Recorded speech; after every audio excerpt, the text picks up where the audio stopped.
Pero sí yo quiero hablar un poquito de lo que significa iglesia, ¿sí? Que nosotros somos iglesia, el rol de la iglesia, lo que nosotros generalmente hacemos.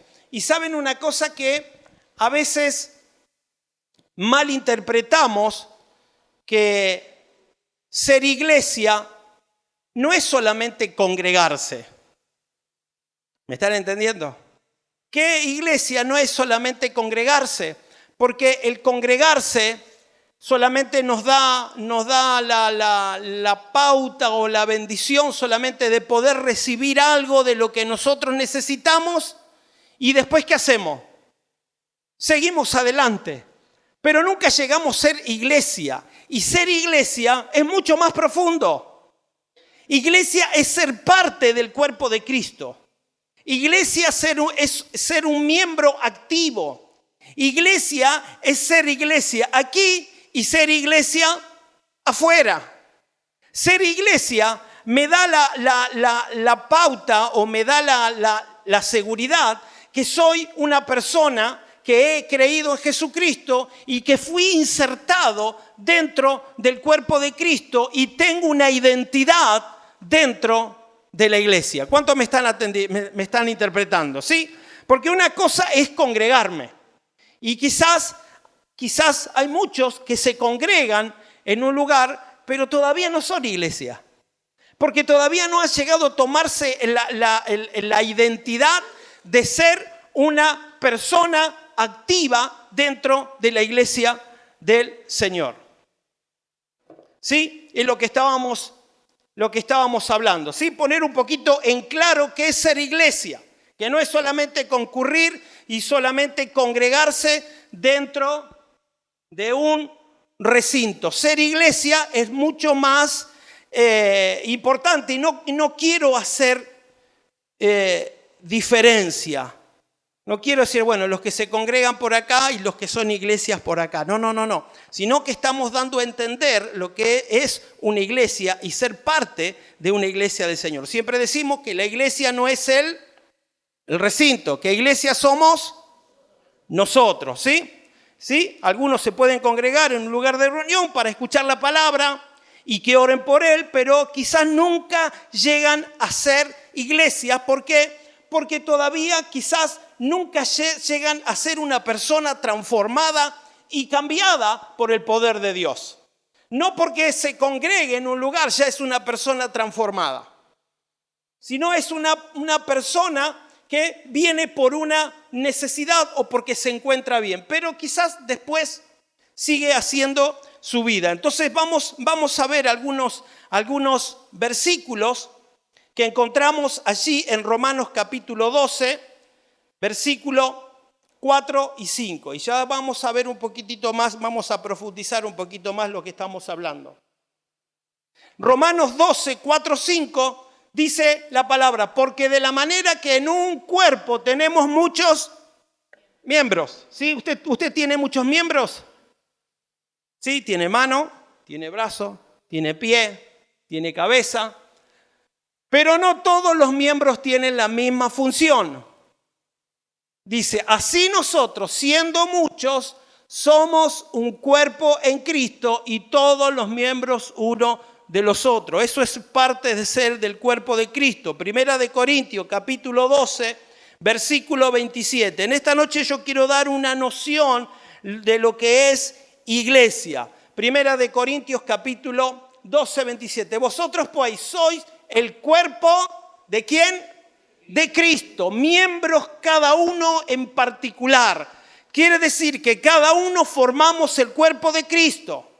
Quizás alguno es el dedo chiquito, o es el dedo gordo, o es el brazo, o es la mano, o es el pie, pero cada uno es un miembro en particular, un miembro necesario. No es que podamos decir, no, acá el más necesario es el pastor, no. Si estuviera el pastor y no estuviera usted, ¿para qué estaría el pastor y no sería pastor?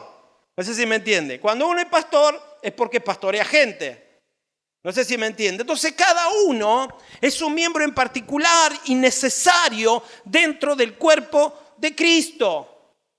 Cada uno tiene una función, cada uno tiene un trabajo, cada uno es importante dentro del cuerpo de Cristo. Vamos a un versículo más, Efesios capítulo 4, versículo 4. Bueno, está bien, déjalo ahí, Efra, vamos a arrancar desde arriba. Dice, yo pues preso, decía en el Señor, estaba hablando de Pablo estaba preso, os ruego que andéis como es digno de la vocación con que fuiste llamado. Ahí él está hablando, usted sabe que cuando hablamos de Efesios, está hablando pura y exclusivamente a la iglesia del Señor, a los miembros, a la gente que quizás tenían ministerio, a la gente que se reunían, a los que pertenecían al cuerpo de Cristo. Entonces él le decía, o es necesario, ¿sí? Vamos a volver. Preso en el Señor, dice, yo les ruego que anden como es digno de la vocación con que fuiste llamado. Ustedes tienen una vocación de ser cuerpo de Cristo, de ser iglesia, con toda humildad, mansedumbre, soportando con paciencia. Esto es un poquito de lo que habló el miércoles también Gustavo, ¿sí? Los unos con los otros en amor. Después dice, solícitos en guardar la unidad del espíritu en el vínculo de la paz. Esto es aquellos que han entendido que son parte del cuerpo de Cristo. Esta es la función de la iglesia. Y después dice, en un cuerpo, un espíritu, como fuiste también llamados en una misma esperanza de vuestra vocación. Después sigue hablando de una fe, creo, ¿no? Un Señor, una fe, un bautismo. Entonces, todas esas cosas son aquellas las que se tiene que destacar una iglesia. Son todas aquellas cosas que un hijo de Dios que pertenece a una iglesia, a un cuerpo de Cristo, son todas las cosas que tiene que tener conciencia, son todas aquellas cosas que tiene que practicar. También Colosenses 1:18, Colosenses 1:18, también habla un poquito de esto. Dice que la cabeza de la iglesia, del cuerpo de Cristo, dice, y él está hablando de Jesús, es el cuerpo que es la iglesia, el que es el principio, el primogénito de entre los muertos, para que todo tenga Bueno, está hablando de quién, de Jesús, que si hay un cuerpo, también una cabeza, que quién es la cabeza, es Cristo. Pero vamos a seguir un poquito más en esta noche para saber lo que quiere decir iglesia.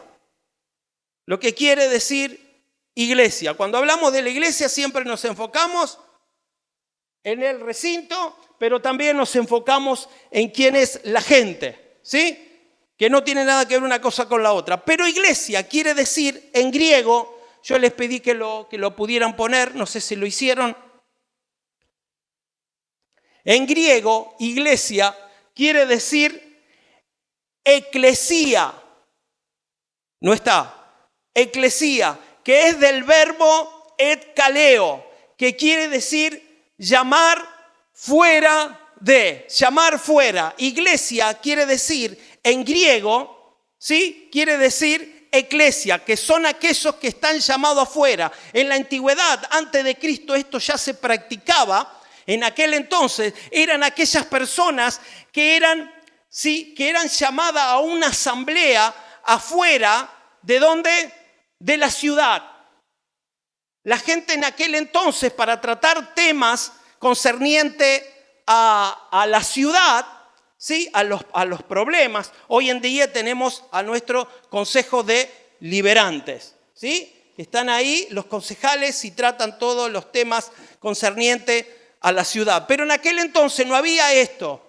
Sí, eran las personas que se reunían afuera, se reunía una asamblea de personas que tenían una cierta autoridad, que había una cabeza los cuales reconocía a las personas con autoridad y los llamaba afuera de la ciudad a reunirse para tratar todos los temas concernientes a la ciudad. Eso era iglesia, eclesia en griego.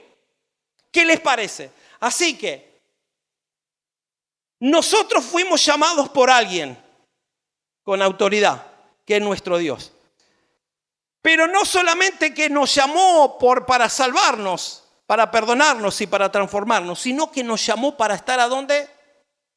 Afuera. Nosotros hacemos todas las cosas al revés. generalmente nos reunimos, que no está mal.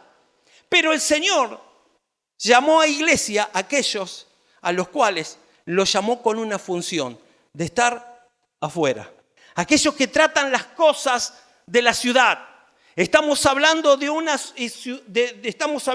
iglesia de influencia en la ciudad y de influencia a la nación. Y fíjese qué bien que esto concuerda con el trabajo, con la función que tiene que tener la iglesia. Entonces, la iglesia se puede reunir en un recinto, en un lugar, para ser direccionado, para conocer a su Dios, para nutrirnos de la palabra de Dios y para nutrirnos en la comunión, pero también nos llamó pura y específicamente para salir afuera. ¿O acaso el Señor Jesús, cuando habló en Mateo capítulo 28, al final dijo, id por todo el mundo, ¿y qué? Y predicad el evangelio, como diciendo, salgan, vayan. Entonces hay una comisión, hay un deber, hay una necesidad de parte de Dios dentro del cuerpo de Cristo, dentro de la iglesia, de los que fueron llamados a ser iglesia, a salir fuera para que compartan lo que nosotros hemos recibido en este lugar. ¿Sí? Este es un llamado para aquellos que son iglesia, no aquellos solamente que se congregan porque han recibido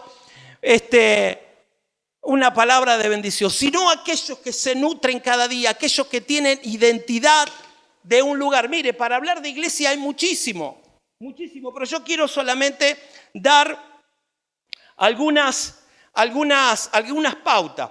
¿Saben que Jesús por primera vez habló de la iglesia en Mateo capítulo 16, versículo del 17 al 18.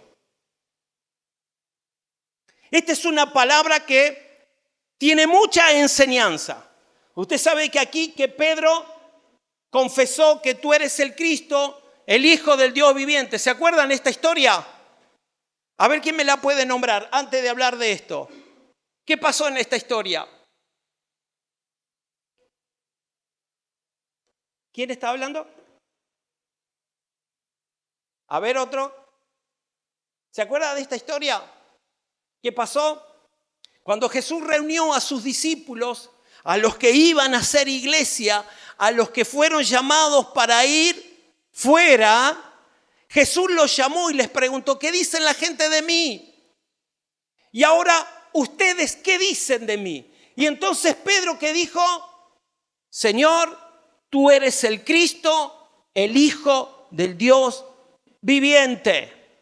Acá empieza lo fundamental para que uno comience a ser iglesia. Es determinarse, entender y tener el conocimiento de que Cristo es el Hijo de Dios, quien es la cabeza de la iglesia. Entonces Jesús, vamos a seguir adelante, le dijo, no te lo reveló, dice, bienaventurado eres Simón, hijo de Jonás, porque no te lo reveló carne ni sangre, sino mi Padre que está en los cielos. ¿Y qué dice? Y yo también te digo que tú eres Pedro, y sobre esta roca edificaré, ¿qué cosa? Mi iglesia. La religión oficial ha tomado como esto, como fundamento para fundamentar la iglesia oficial. ¿Sí? Y tomar como que Pedro es el fundador de la iglesia. Nada que ver. Lo que Jesús quiso decir acá es que sobre esta declaración, sobre este entendimiento y sobre esta revelación y sobre lo que confesó Pedro, yo voy a edificar mi iglesia.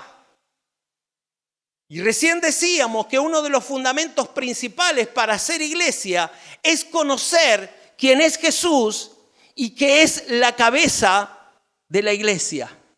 La cabeza de la iglesia, el fundador de la iglesia o la cara principal de la iglesia no es un hombre, no es un pastor, no es un apóstol, no es ningún papa, sino quién es la cabeza de la iglesia es Cristo. Dice, sobre esta roca, sobre este fundamento, porque la iglesia tiene que ser una roca que está bien fundamentada, y los que practican, los que son iglesia de Jesucristo, tienen que fundamentar su vida sobre la roca que es Cristo. Sobre esta roca edificaré mi iglesia, edificaré mi cuerpo con fundamentos, y las puertas que dice de él, Hades. ¿Saben lo que es el Hades? ¿Qué es el Hades? El Hades es el infierno. Ahora vamos a ver un poquitito. Fíjese lo que dice Primera de Pedro, capítulo 2, versículo 2, 4 y 8. Primera de Pedro, capítulo 2, 4 y 8. 4, versículo 4. Santo Jesús. Acercándonos ¿a quién? A Él. ¿Quién es Él? A ver, acercándonos al pastor Marcelo. ¿A quién? A Él, a Jesucristo, que dice que es la piedra viva, la piedra viva fundamental, desechada ciertamente por los hombres, mas para Dios escogida y preciosa. Ahora vamos a ver un poquitito, le voy a ir explicando un poquito más adelante. Vosotros también, como piedras vivas, debemos ser edificados como casa espiritual. En aquel entonces se le llamaba a las piedras vivas, eran las piedras fundamentales en las cuales se edificaban las casas. ¿Sí? Ellos tomaban usted sabe que aquel lugar era un lugar rocoso, no era un lugar como nosotros tenemos. Y se tomaban piedras fundamentales, rocas, de las cuales hacían el principio de su casa, para poder establecer y tenerlas como base para fundamentar una casa. Entonces, el escritor, que es Pedro, decía en el anterior, en el 4, dice, acercándonos al fundamento, ¿sí? A esa piedra que muchos hombres desechan, tanto en aquel entonces como hoy en día, más para Dios escogida y preciosa. 5, dice, ustedes también, como piedras vivas, tenemos que edificar nuestra casa espiritual, nuestra iglesia, nuestro sacerdocio santo, para ofrecer sacrificios espirituales aceptables a Dios por medio de Jesucristo. A ver qué más sigue. Por lo cual también, bueno, hasta aquí nomás. Sí, acá, he aquí pongo en Sión, en Jerusalén, la principal piedra del ángulo, que es escogida, preciosa, y el que creyere en él no será avergonzada. Así que, como fundamento de nuestras vidas, como fundamento de nuestra casa espiritual, nosotros tenemos que edificar ¿sobre quién? Sobre Cristo. Nuestra iglesia tiene que estar edificada sobre Cristo. Efesios, bueno, eso lo vamos a leer un poco más adelante. Pero vamos a volver a lo que leíamos antes en Mateo 16, 17, que dice que el infierno, el Hades, no va a prevalecer contra la iglesia del Señor. ¿Sí? A ver si podemos volver a Mateo capítulo 16, 18.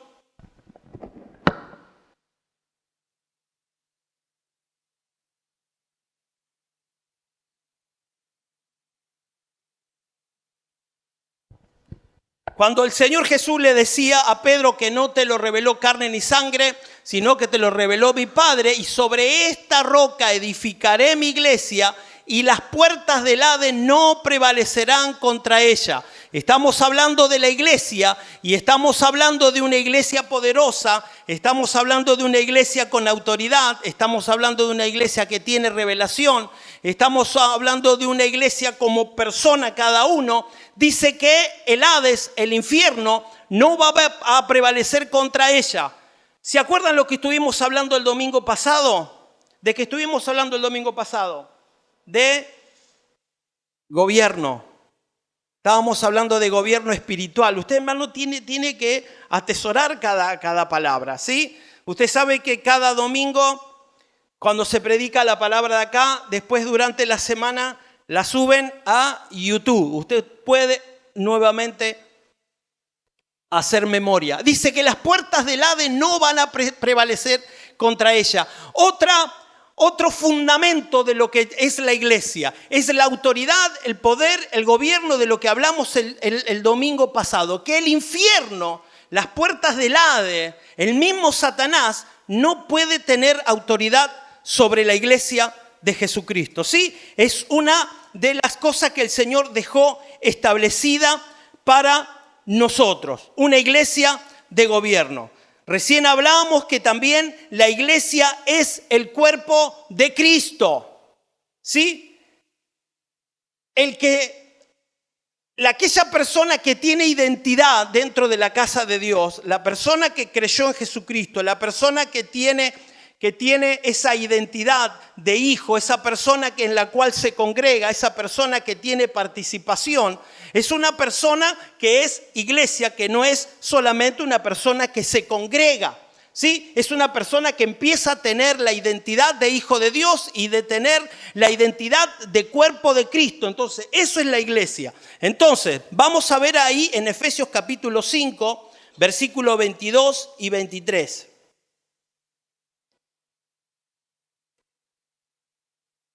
Esto vamos a hablar también un poquito de los matrimonios. Dice, las casadas estén sujetos a sus propios maridos como al Señor. Estamos preparando próximamente una reunión para matrimonio, así que prepárese. Porque el marido, que dice, es la cabeza de la mujer, así como Cristo es la cabeza de la iglesia, la cual es su cuerpo, y Él es su Salvador. Otro fundamento en la palabra de la cual nos afirma que Cristo es la cabeza de la iglesia. Acá en esta noche, Cristo es la cabeza de esta congregación. Amén. Pero usted, cuando sale de acá, se queda sin autoridad. La autoridad de Cristo sigue estando en usted, porque usted sigue siendo iglesia, aunque no esté bajo un recinto. Usted está en su casa, sigue siendo iglesia. Está en su trabajo, sigue siendo iglesia. Las puertas del Hades no van a prevalecer con usted. Y aún la autoridad de Cristo, la cobertura de Cristo, va a estar sobre su vida, siempre. Vamos a Juan capítulo 17. Saben que Jesús, acá en este capítulo, es un capítulo muy importante que la iglesia lo tiene que entender. El cuerpo de Cristo lo tiene que entender. El cuerpo de Cristo lo tiene que leer y releer. ¿Alguna vez leyó capítulo 17 de Juan? Si no lo leyó, léalo. No lo vamos a leer completamente, pero sí lo vamos a leer desde el versículo 11. Vamos a Juan capítulo 17, versículo 11, y ahí vamos a encontrar, hermanos, yo pude encontrar con claridad lo que es la iglesia de Jesucristo. Los fundamentos de la iglesia, el rol de la iglesia, lo que fluye de la iglesia y lo que tiene que entender la iglesia. ¿Sí? Juan capítulo 17,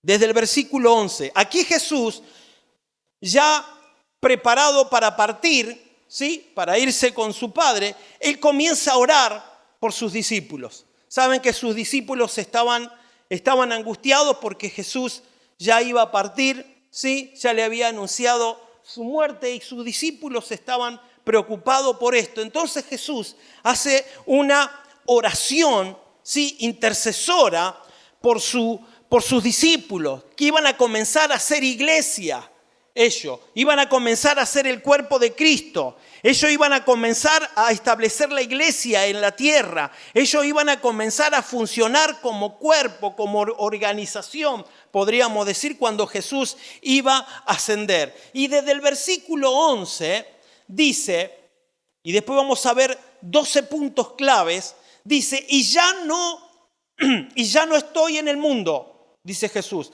mas estos están en el mundo, y yo voy a ti, Padre Santo, a los que me has dado, guárdalos en tu nombre, para que sean uno. ¿Se acuerdan lo que leímos en Efesios capítulo 4, versículo 4? Así como nosotros, dice Jesús. ¿Con quién está hablando? Con el Padre y con el Espíritu Santo. Cuando estaba con ellos en el mundo, decía Jesús, yo los guardaba en tu nombre. Ahora, a los que me diste, yo los guardé y ninguno de ellos se perdió, sino el hijo de perdición, para que la escritura se cumpliese. Pero ahora, dice Jesús, voy a ti y hablo esto en el mundo para que tengan mi gozo cumplido en mí mismo. Yo les he dado tu palabra y el mundo los aborreció porque no son del mundo, como tampoco yo soy del mundo. No ruego que los quites del mundo, sino que los guardes del mal. No son del mundo, como tampoco yo soy del mundo. Santifícalos en tu verdad. Tu palabra es verdad. Cuando tú me enviaste al mundo, así yo los he enviado al mundo. Por eso yo me santifico en mí mismo, para que también ellos sean santificados en la verdad. Mas no ruego solamente por estos, sino también por los que han de creer en mí por la palabra de ellos, para que todos sean unos, como tú, oh Padre, en mí, y yo en ti, y también ellos sean uno en nosotros, para que el mundo crea que tú me enviaste. La gloria que me diste yo les he dado, para que sean uno, así como nosotros somos uno. Fíjense las veces que el Señor nombra uno. Yo en ellos y tú en mí, para que sean perfectos en unidad. Para que el mundo, lo que no te conocen, conozca que tú me enviaste y que lo has amado a ellos como también a mí me has amado. Último versículo. Padre, aquello que me has dado, quiero que donde yo estoy, también ellos estén conmigo, para que vean mi gloria que me has dado, porque me has amado desde antes de la fundación del mundo. Entonces le dije, esto es un capítulo fundamental para que la iglesia pueda entender. Acá hay 12 puntos esenciales que los pude entender, de los cuales identifican qué es la iglesia, cuál es el funcionamiento de la iglesia y cuál es el fin de la iglesia. Una de las palabras que Jesús dice, primeramente, que la iglesia está en el mundo. Usted está en el mundo, mi hermano. Porque a veces nosotros despreciamos a la gente que no conoce al Señor y a veces como despectivamente hablamos del mundo. Pero la iglesia está en el mundo. Porque Jesús dijo, y ya yo no estoy en el mundo, mas estos están en el mundo. Identificándose a los mismos discípulos, ellos están en el mundo. Quiere decir que el trabajo de la iglesia está ¿en dónde? En el mundo. Yo me acuerdo hace muchos años, cuando yo era pibe, se hablaba del mundo como algo despectivo, así. Son pecadores. Pero Jesús vino a los pecadores. Y la iglesia tiene que afectar a la gente que no conoce a Dios. Y a veces es como que queríamos separar el mundo de la iglesia. Pero la iglesia tiene que afectar al mundo. La iglesia tiene que ser una iglesia de impacto. Ese es uno de los fundamentos del cual nosotros somos iglesia. Segundo, dice la palabra, y yo voy a ti, Padre Santo, a lo que me has dado. ¿De quiénes somos? De Cristo. No somos de otro, somos del Señor. Segundo punto, somos del Señor. Tercero, dice la palabra, a los que me has dado, guárdalos en tu nombre para que sean uno. Tercero, somos guardados por Dios por la intervención de Jesucristo en la cruz del Calvario. ¿Sí? Tercero. Cuarto, la palabra dice para que ellos sean como uno. ¿Saben que una de las cosas que tiene el Consejo de Pastores de Rosario, saben que ahí somos muchas, hablamos mal, somos muchas iglesias? Y ellos dicen, no somos muchas iglesias, somos una iglesia. Seremos muchas congregaciones con diferentes denominaciones. Nosotros somos el Encuentro del Ministerio Jesucristo Pan de Vida. Otros son Ríos de Bendición, otros son esto, otros son lo otro. Tienen un nombre, pero somos una sola iglesia y debemos ser unos en Cristo. Una de las cosas fundamentales por la que habló el Señor es que seamos unos en Él, porque Él no tiene muchos cuerpos, sino tiene un solo cuerpo y una sola cabeza, que es Él. Así que somos guardados por la intervención de Jesús. Debemos ser uno, pero también, lamentablemente, la palabra dice así, Jesús dijo así, yo los guardaba en tu nombre, a los que me diste, yo los guardé, y ninguno de ellos se perdió, sino que ¿quién se perdió? El hijo de perdición. Lamentablemente, en la iglesia también se pierden personas. A veces nos ponemos mal porque ya hay gente que no viene, ¿sí o no? O hay gente que se va en otras congregaciones, o hay gente que ya no se congrega más. Y decimos, pero no se hace nada por esta gente. Pero no se ora, no se va a buscar, no se llama. Sí, se hace. ¿Sabe que esto es un problema que pasa en todas las iglesias? Yo tengo un grupo de WhatsApp de muchos pastores. Y yo les compartí una palabra que el Señor me había dado. De que Jesús no iba atrás de las personas. O Jesús iba atrás de las personas. O las personas iban atrás de Jesús. ¿Sí o no? Las personas iban atrás de Jesús. Jesús nunca seguía a las personas y le insistía que crean. No. Jesús le daba la palabra. Él pasaba, la gente recibía. El muchacho rico, el joven rico, cuando se presentó a Jesús, ¿sí? Y le dijo, Señor, ¿qué tengo que hacer para heredar la vida eterna? Y Jesús le dijo qué es lo que tenía que hacer. Y una de las cosas le dijo, vende todo y sígueme. ¿Y qué hizo este joven? Agachó la cabeza y siguió su camino y se mantuvo con sus principios. Jesús no fue corriendo y dijo, no, fue una broma. Vení, acércate, sé discípulo mío. Jesús lo dejó. Y a veces uno se preocupa tanto. Insistir a la gente. El hijo pródigo, cuando se fue de la casa, el padre ¿qué hizo? Se puso a llorar. Pobre mi hijo. No. Ni tampoco lo fue a buscar. ¿Qué hizo Jesús? ¿Qué hizo el padre? Lo esperó en el camino. Esperó que él volviera en sí. ¿El padre lo echó? ¿El padre lo sacó de la casa? Le dijo, no, vos sos un problemático, andate de acá, yo te doy la herencia, andate. No, para nada, no lo maltrató. Sino que el hijo un día se levantó mal y dijo, no, yo le voy a pedir la herencia a mi padre y me voy a ir. Y hay muchas personas que hacen eso. Esto también está establecido en la palabra. Podés ser el hijo de perdición o no ser el hijo de perdición. Pero también en una iglesia, en una congregación, hay gente que deja de ir.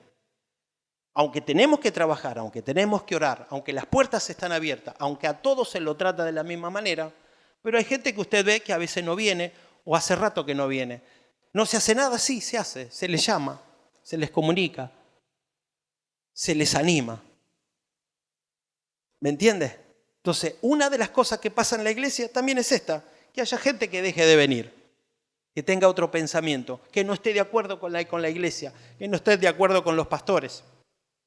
Así que uno de los puntos también es eso. Lamentablemente, algunos también se pierden. Ahora, fíjese lo que dice. Versículo 13. ¿Lo estoy cansando? No, por favor. Pero ahora, dijo Jesús, versículo 13, voy a ti y hablo esto en el mundo para que tengan mi gozo cumplido en sí mismo. ¿Sabe lo que estaba diciendo Jesús? Voy a partir en los cielos, pero yo no lo voy a dejar solo. Le voy a mandar el Espíritu Santo. Uno de los frutos del Espíritu que es gozo. Una de las cosas que tiene que tener la iglesia es el gozo del Señor. Una de las cosas que tiene que tener la iglesia, que la tiene que identificar, es el Espíritu Santo de Dios. Así que Jesús lo dio a entender. Vamos a seguir un poquito más adelante. Dice la palabra: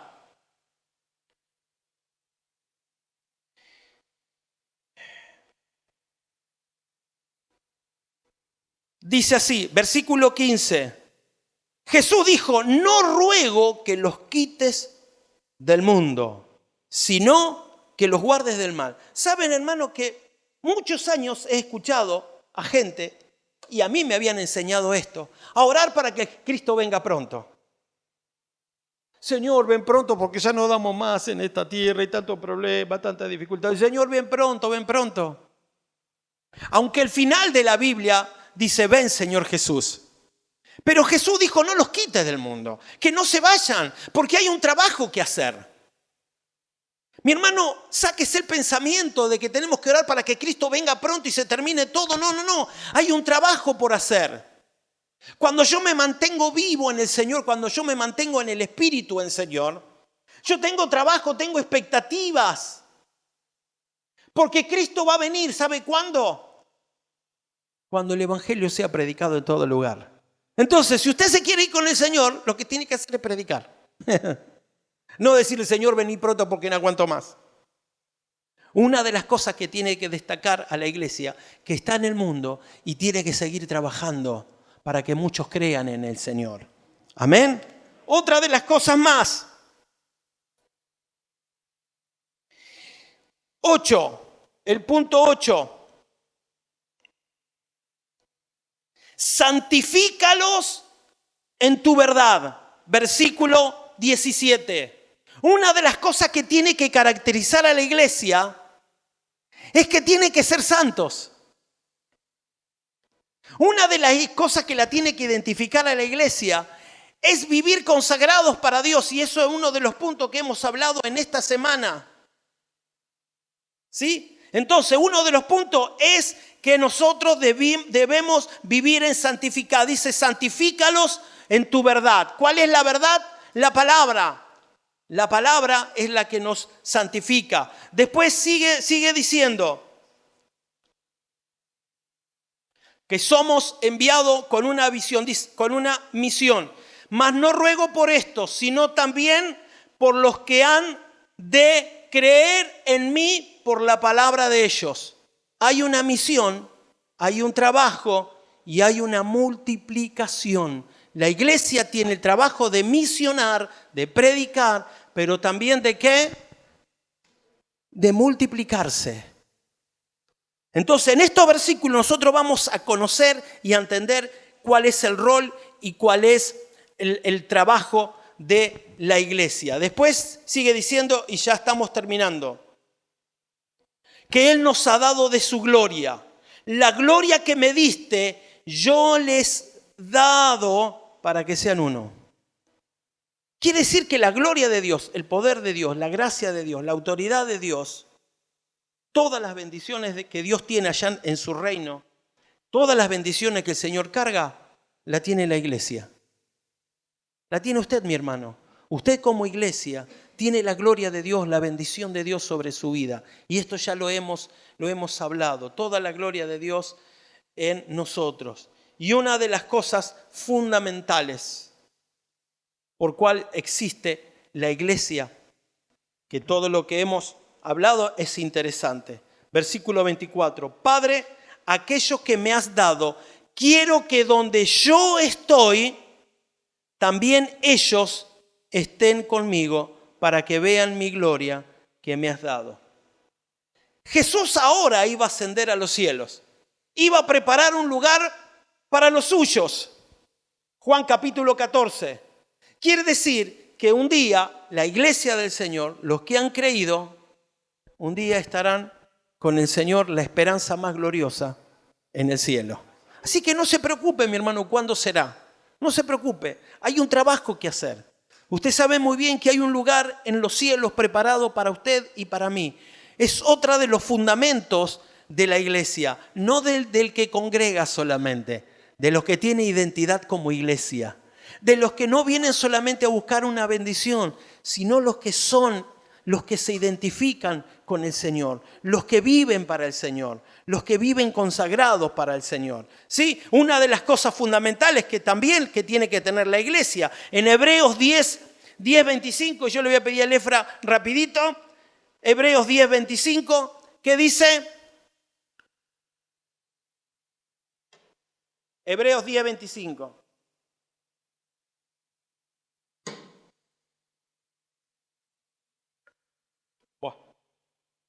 Dice que no tenemos que tomar pocos, dejando de congregarnos como algunos tienen por costumbres.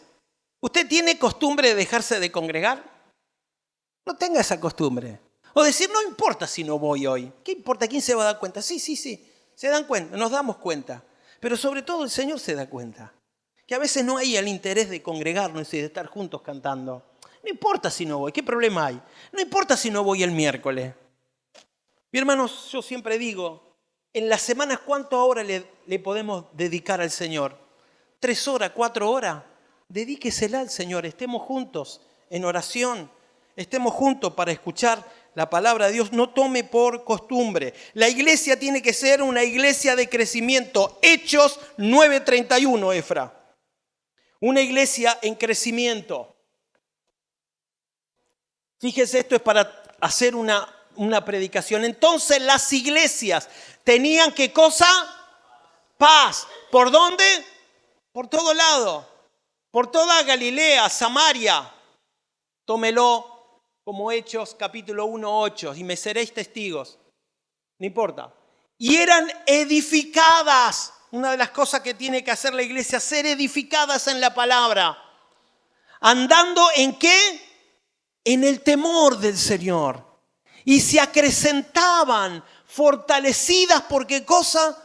Por el Espíritu Santo. Una de las cosas que se tiene que identificar la iglesia es esta. Una iglesia guiada por el Espíritu Santo de Dios. En Hechos capítulo 13, 1 y 4. Fíjese lo que dice acá. Esto es importantísimo, mi hermano. Hechos 13:1. Había entonces, ¿en dónde? En las iglesias que estaban en Antioquía, había profetas y maestros. Había ministerios. Bernabé, Simón, el que se llamaba Níger, Lucio, Sirene, Manaén, lo que ven, juntos con Pedro y el Tetrarca, dice, ¿qué dice a lo que sigue?